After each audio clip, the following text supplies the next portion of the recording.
گناہ لکھنے والے نوجوان پر رحمت الہی۔ ایک نوجوان اللہ پاک سے بہت ڈرتا تھا اور جب بھی اس سے کوئی گناہ سرزد ہوتا تو وہ اسے اپنی ڈائری میں لکھ لیتا۔ ایک بار اس نوجوان سے کوئی گناہ سرزد ہوا اور اس نے حسب معمول اپنے گناہ کو لکھنے کے لیے اپنی ڈائری کھولی تو اس پر پارہ 19 سورہ فرقان کی آیت نمبر 70 کا یہ حصہ تحریر تھا۔ آسان ترجمہ قرآن کنز العرفان۔ تو ایسوں کی برائیوں کو اللہ نیکیوں سے بدل دے گا اور اللہ بخشنے والا مہربان ہے۔ جھوم جائیے، اللہ کی رحمت بہت وسیع ہے اور ہم گناہ گاروں کے لیے اس کی رحمت کے دروازے کھلے ہیں۔ بس ہمیں گناہوں پر شرمندگی اور ندامت اختیار کرنی ہے۔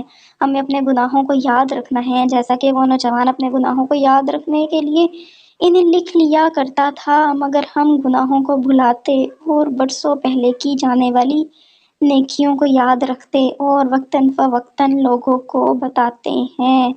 شاید ہی کوئی حاجی ایسا ہو جس نے چند حج کیے ہوں اور اسے ان کی تعداد یاد نہ ہو، بلکہ سب یاد رکھتے اور دوسروں کو بتاتے ہیں کہ ہم نے اتنے حج اور اتنے عمرے کیے ہیں۔ صرف یہی نہیں، دیگر نیکیوں کا معاملہ بھی کچھ اسی طرح ہے۔ جیسا کہ بہت سے لوگ یہ کہتے سنائی دیتے ہیں کہ میرا اتنے عرصے سے دلائل الخیرات شریف پڑھنے کا معمول ہے، صاحب میں روزانہ اتنے ہزار درود شریف پڑھتا ہوں، میں تو روزانہ اتنے نوافل پڑھتا ہوں، وغیرہ وغیرہ۔ یوں سب اپنی نیکیوں کی تعداد تو یاد رکھتے ہیں مگر گناہوں کی تعداد یاد نہیں رکھتے، بلکہ اگر کسی گناہ کی وجہ سے ندامت ہو تو سمجھتے ہیں کہ یہ ایک ٹینشن ہے، اسے بھلا دیا جائے، اسی طرح اپنے گناہوں کو بھلانے کی فکر میں ہوتے ہیں۔ حالانکہ اصول یہ ہے کہ بندہ نیکیاں کر کے بھول جائے اور گناہ یاد رکھے، کیونکہ نیکیاں یاد رکھنے کا فائدہ نہیں، بلکہ اگر نیکیاں یاد رکھ کر بھولتا رہا اور دوسروں کو بتاتا رہا تو ریاکاری کی صورت میں نقصان ہو سکتا ہے، جبکہ گناہ یاد رکھنے کا فائدہ ہے کہ گناہ یاد رہے گا تو ندامت ہوتی رہے گی، دل جلتا رہے گا اور کبھی سچی توبہ کی توفیق نصیب ہو جائے گی۔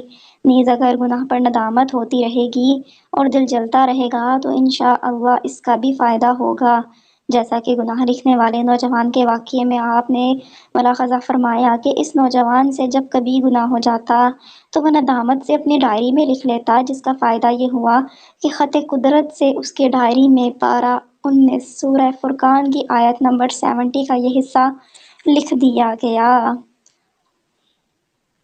اسیا سے کبھی ہم نے کنارہ نہ کیا، پر تو نے دل آزردہ ہمارا نہ کیا۔ ہم نے تو جہنم کی بہت کی تجویز، لیکن تیری رحمت نے گوارا نہ کیا۔